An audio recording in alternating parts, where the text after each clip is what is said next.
G'day guys, welcome back to the channel. My name's Kaitlyn. I'm an American living in beautiful Sydney, Australia, and I've talked in quite a few videos about how I'd actually like to move outside of Sydney at some point. One of the places that my husband and I have considered moving is out towards Perth, and one of my subscribers had actually sent me an email a while ago with this video, Shit Perth People Say, from Cat Lab. Apparently this is like a video that's 11 years old, but I wonder if it still holds up. I've met a few people from Perth. I don't notice that much of a speech difference or anything like that, so it'd be interesting to see what they have to say. So grab a bicky, grab a cuppa, and let's get into this video. So Perth. So Perth. So hot. It's a dry heat. Okay, I've heard the dry heat thing before. I've heard people compare Perth to like Texas. Like it's got that Texas, Arizona kind of dry heat to it, whereas like Queensland has that Florida, Louisiana, hot, humid kind of weather to it. So I've definitely heard people say it's a dry heat out in Perth. I also hope it's a dry heat because it gets stupidly hot out there. Like I remember I was out there when it was like the start of a heat wave and it was like 42 degrees one day, which I had just come over from the States in the middle of winter. 42, I was melting, you guys. Wait till February. Yeah, we've got evaporative air conditioning, which is great, unless it's hot or humid. Ah, the sea breeze. Sea breeze has just stuffed the beach up again. Shark! Shark! I didn't realize just how many like shark sightings there were in Perth until this summer for some reason. The news just decided to show me for some reason that Western Australia seemed to have a ton of shark sightings this last summer, which is great when you're thinking about places you could possibly want to move to, especially places that might be near a beach. And you find out that there are lots and lots and lots of shark sightings out there. Taxi! Taxi! Public. Yeah, 11 years ago, Uber was like just starting to become a thing, so I can see taxis being a thing. I think it's just the date of this video because I know people still use taxis and all. It's not like taxis are completely dead, but yeah, Uber would have only just have started or like maybe would come out in another year or two post this video. Public transport in Perth is rubbish. I don't do public transport. That's not a Perth thing. I've heard people from pretty much every major city here say that the public transport in whatever city they live in is terrible.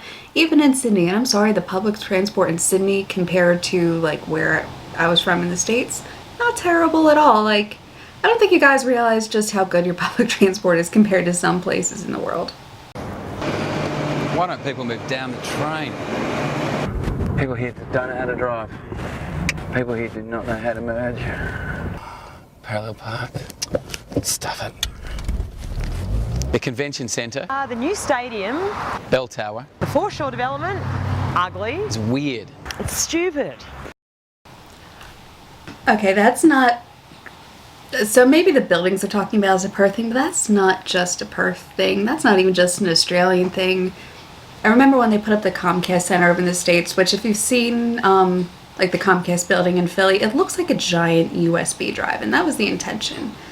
It looks awful. Like, I'm sorry, the two new buildings that they've put that added to the Philadelphia skyline just look absolutely terrible.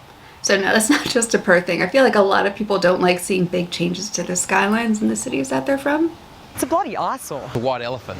Oh. Yeah, we're really close to the city, just 40 minutes straight down the freeway. Yeah, that sounds exactly like where I'm at right now, out in Western Sydney. If I want to get to Sydney, yeah, it's like a 45-minute drive straight down the M4, M2, one of the motorways. I don't remember which one. It's great for the kids. Oh, you live in the hills. I live in Nedlands. The poor part, of course. I'm sure there's one in Osborne Park. Bearswood. Mm. Northbridge. Ew. So I glassed them. And then I glassed him. What? Glassed him? What? What does that mean?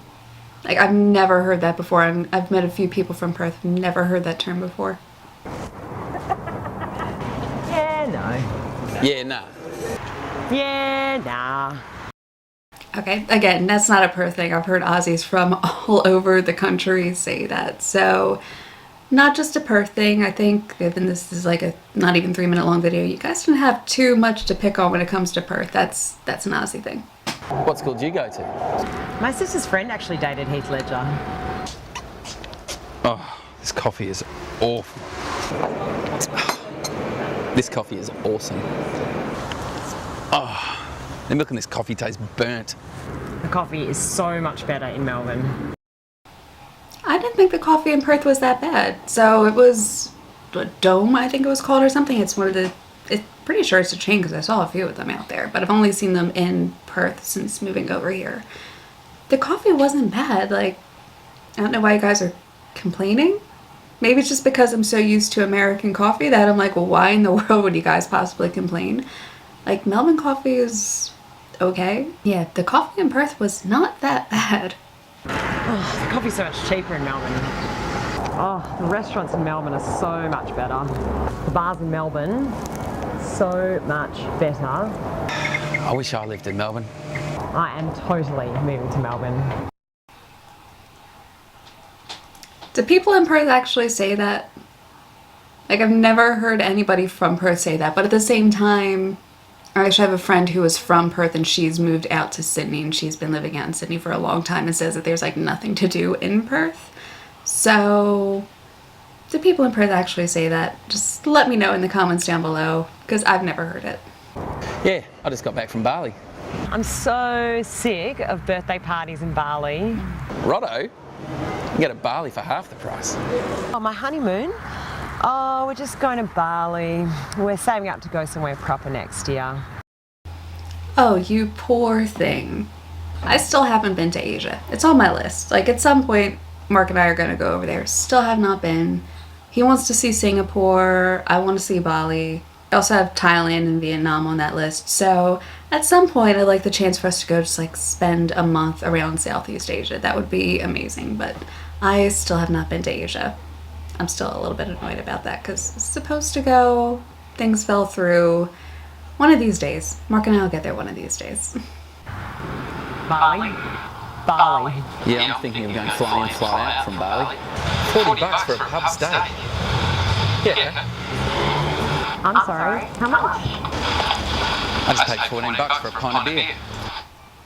Ooh, is it that bad out there? $14 for a pint of beer? And remember, this was 11 years ago, so this was like pre-COVID, pre-inflation and all. Are the prices that bad out there? Because I remember having a few drinks when I was out there. I don't remember the prices being that much worse than like Sydney or Melbourne prices were, though. It's sold. What'd it go for? If only I'd bought my house before the boom. Boom town. It's a nanny state. It's just a big country town. Dullsville. Said the kitchen was closed. It was only 9 o'clock. I've heard a lot of people make the exact same complaints about Adelaide, now that I'm thinking about it. Like, I've heard that Adelaide's pretty much a country town and everything closes early and it's really small, and yeah, I'm hearing a lot about Adelaide in a very similar vein to Perth. Now that I'm moving over here, starting to see the differences between the states and the cities. Yeah, there's a few similarities from what I've seen. They're not like anywhere else. Why can't we be like everywhere else? Mate, if you don't like it, leave. Here's an idea. How about we try it out first, then have a referendum on it? If it wasn't for us, Australia would be stuffed. Oh my god, I'm so tired of hearing that for the... And when COVID was going on, I was following Australian news like every single day just to see if there were any updates, just to see if something was happening with the borders and I'd be able to come over. And the number of times I've heard freaking Western Australia talk about how mining is pretty much the only thing that's like saving Australia and the economy at this point. No words. I'm just tired of hearing it. Cat Lab. I ordered a taxi like an hour ago. You don't have that problem with Uber now. I remember getting a few Ubers in Perth and the drivers were lovely people. So yeah, that's probably not really that much of a problem anymore. Was the public transport really that bad? I only remember taking one bus to Fremantle. So I don't remember it being that terrible when I was over there, but that again one bus is not really enough to properly judge what it's like, especially if you're somebody who has to deal with commuting back and forth to work and whatnot. So is public transport really that bad in Perth? So let me know in the comments down below, you guys. Have you heard any of these before? Some of these, I have no idea what they are. Some of these I've definitely heard. Some of these are brand new to me. So let me know in the comments down below what you guys think. And what are your feelings on Perth overall? Kind of just curious to see what other people think on this. So that's it for this video, you guys. I hope you liked it. If you did, please hit the like and subscribe button down below. I so appreciate the support, you guys, and I will see you all in my next video.